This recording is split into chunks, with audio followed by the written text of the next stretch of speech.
Bueno, en el estudio pasado vimos cómo Abraham despidió a Ismael de su casa y hacíamos énfasis en que solamente lo despachó con agua y pan, lo cual era bastante injusto teniendo en cuenta que era un hombre lo suficientemente rico como para velar por el futuro, no solamente de ese hijo producto de sus afanes con una esclava, sino también hacerse cargo de su mamá. Aquí vemos que Dios va a poner a prueba la fe de Abraham. Dice en el versículo 1, aconteció después de estas cosas que probó Dios a Abraham y le dijo, Abraham, y él respondió, heme aquí. Dios muchas veces va a poner o va a permitir situaciones en tu vida para que muestres de qué estás hecho, para que pongas en práctica todo lo que has aprendido en la teoría. Ser un hombre o una mujer de fe requiere vivencia, requiere de ir más allá de un aula de aprendizaje, va mucho más allá de hacer una oración en la mañana o un grupo determinado día de la semana.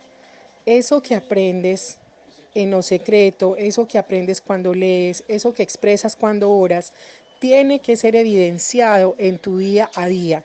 Si no, pues no tiene sentido, simplemente letra.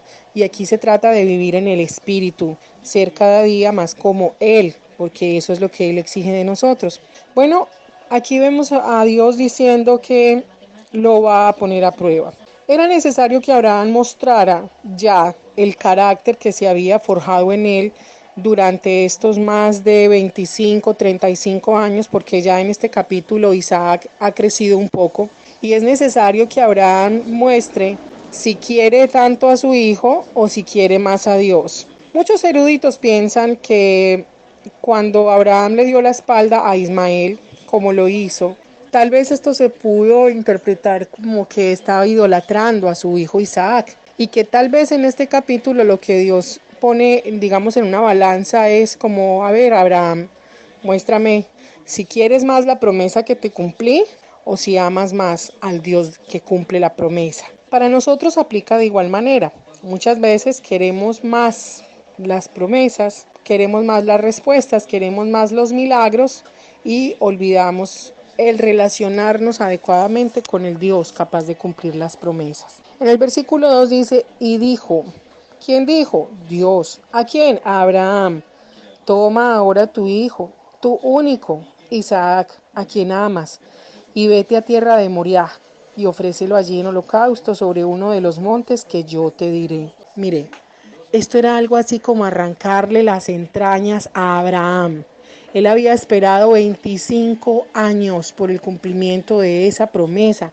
Había esperado 25 años para ver delante de sus ojos ese bebé que representaba el heredero para todo lo que Dios le había permitido tener.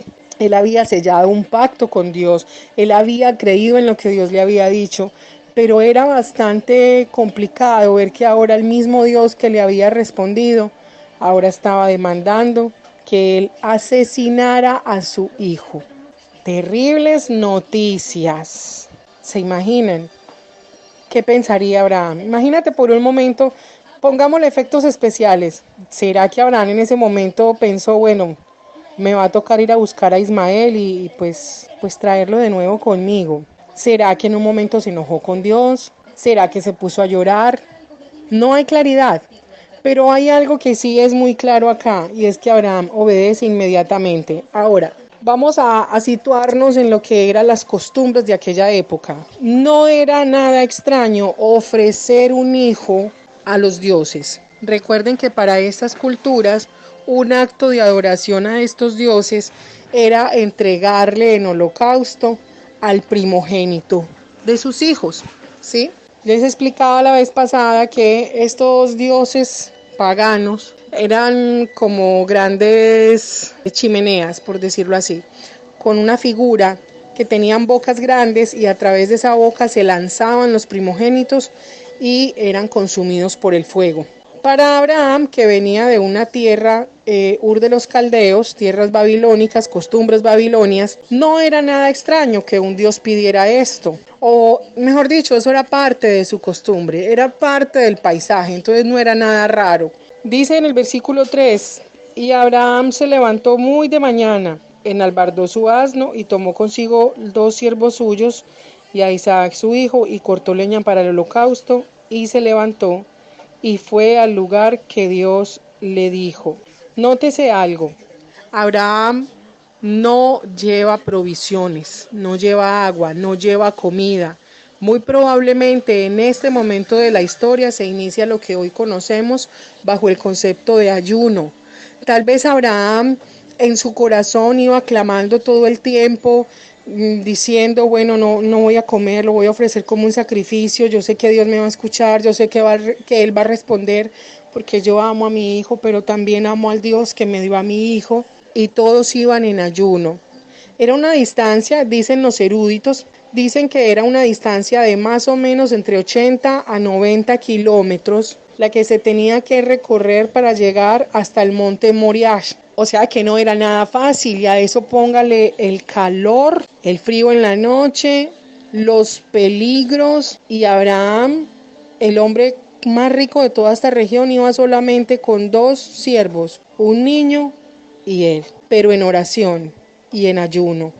Ya habían pasado 3 días y Abraham seguía su marcha hacia el monte que Dios le había indicado. Tal vez estaban débiles, muy hambrientos además, pero Abraham continuaba su marcha y nada lograba detenerlo. Y hace una declaración que es realmente impresionante. Aquí Abraham empieza a hablar de lo que nosotros conocemos como el concepto de la resurrección.